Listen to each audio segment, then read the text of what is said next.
Para nadie es un secreto que The Last of Us es un juego que ha generado amores y odios.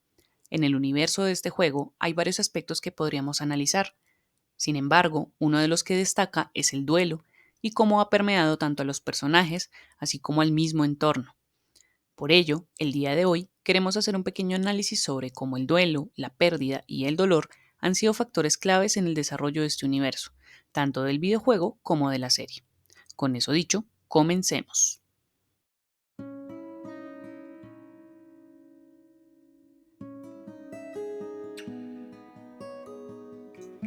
Para empezar, cuando hablamos de duelo nos estamos refiriendo a ese proceso que se desarrolla luego de una pérdida.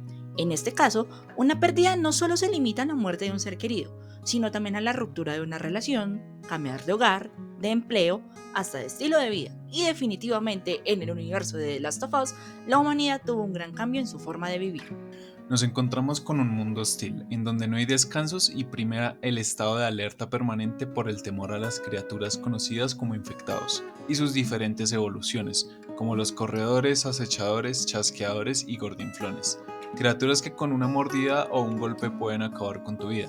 Como si esto no fuera suficiente, el mundo también está bajo dictaduras, grupos rebeldes, incluso esclavistas o sectarios, quienes en medio de su lucha por el poder también buscan la supervivencia. Dentro de todo este contexto nos encontramos a Joel, un hombre que al igual que los demás trata de mantenerse con vida, si es que eso se le puede llamar vida. El juego comienza el día en el que estalla la pandemia y Joel, en compañía de su hija Sarah y su hermano Tommy, huyen de la ciudad. A la mitad de su escape el grupo sufre un accidente. Tommy y Joel se separan y Joel debe cargar a Sarah, pues ella está herida. Al continuar con la huida son interceptados por un militar, quien intenta deshacerse de ellos creyendo que Sarah está infectada. Tommy llega al rescate pero ya es demasiado tarde, pues en el enfrentamiento, Sarah fallece producto del impacto de una bala proporcionada por un militar, que apenas rozó a Joe. Esta escena que abre el juego resulta siendo bastante emotiva y casi que permite explicar el comportamiento de Joel de aquí en adelante.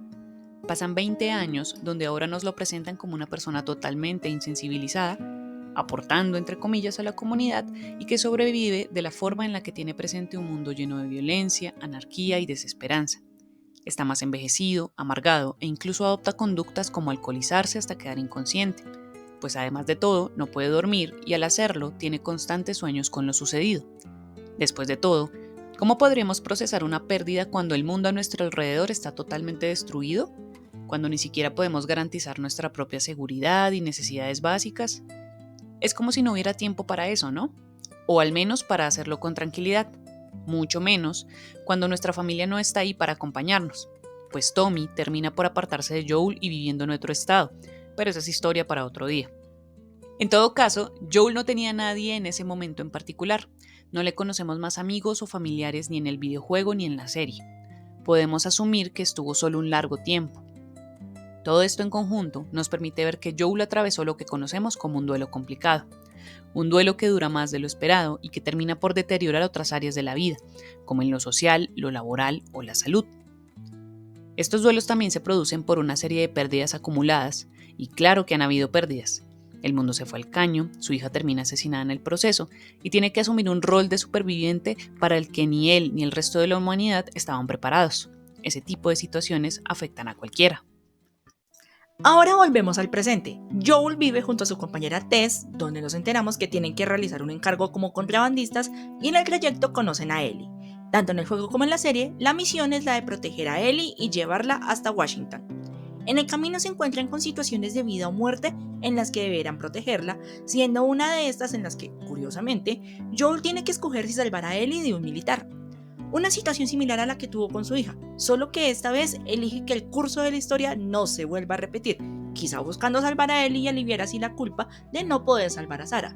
Responde de forma violenta y termina asesinando al militar a golpes. Joel carga un reloj que Sarah le regaló en su cumpleaños, el mismo día que fue asesinada entre todo el caos de las primeras horas del apocalipsis de los chasqueadores. Al cargar con este reloj, incluso 20 años después, el reloj simboliza una forma de continuar llevando ese peso que tiene con la culpa de la muerte de Sarah. Durante toda su trayectoria, desde que recibió el reloj roto, aún lo mantenía con él como mecanismo de defensa o como forma de mantener el shock que tiene por esta pérdida que, aún después de tanto tiempo, le sigue afectando. Esto podemos verlo con varios matices. Joel no quiere arreglarse, reconoce que está roto, sabe que ha asesinado docenas de personas y aún así no suelta el reloj que tiene un agujero por la bala. Esto puede entenderse de dos maneras. Una puede ser por solamente seguir cargando ese recuerdo de su hija sin aceptar su pérdida, y dos, puede también crear ese sentimiento que le trae la muerte de su propia hija.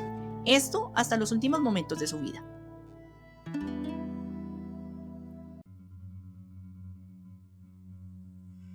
A raíz de lo anterior, se pueden entender varias razones por las cuales Joel hace lo que hace. Una de estas razones busca entender que esta también es una forma en la que él continúa alimentando esa sombra que carga desde ese día trágico. Puede ser que cuando murió Sarah, Joel también murió con ella, y con esto todo el mundo en el que él vivía. No mata por principios o por dinero, sino por pura supervivencia, la misma que Sarah no tuvo. Prueba de esta negación en la que Joel se encuentra, podemos verla en el final de la primera temporada o en su caso del primer juego, donde entra a una misión suicida para rescatar a Ellie en un desenfreno de eliminar a todos sus objetivos en el hospital en el que él se encuentra, lo cual sellaría su destino en el futuro. Joel está tan insensibilizado por la muerte de su hija que no le duele matar, pero al mismo tiempo podríamos decir que Ellie ha despertado una parte de su humanidad, en donde ese cariño que alguna vez compartió con Sarah ahora mismo está reviviendo con Ellie, entrando en esa fase de negociación del duelo, permitiendo que sea esa figura proveedora y protectora que no pudo ser en ese entonces. Supongo que aquí podríamos preguntarnos, si pudiéramos de alguna forma repetir las cosas para cambiar lo que pasó, ¿lo haríamos? ¿Quién sabe? Tal vez en eso estaba pensando Joel.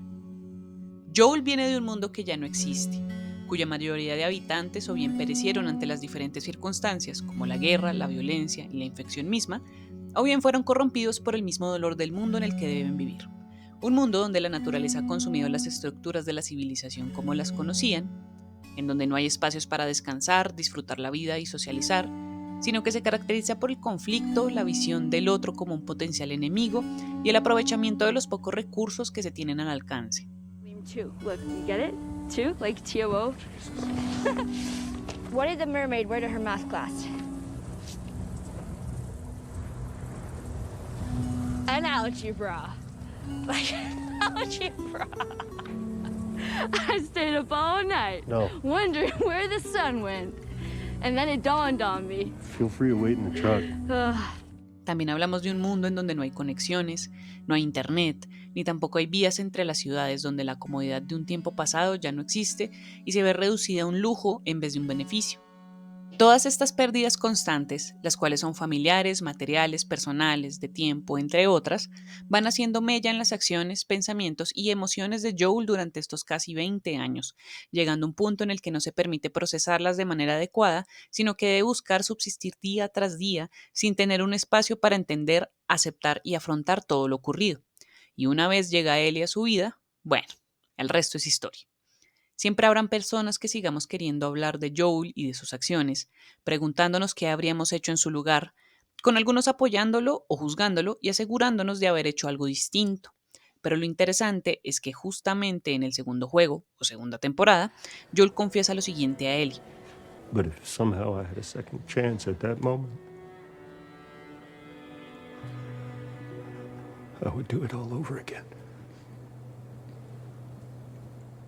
Definitivamente el duelo, cada quien lo vive a su manera.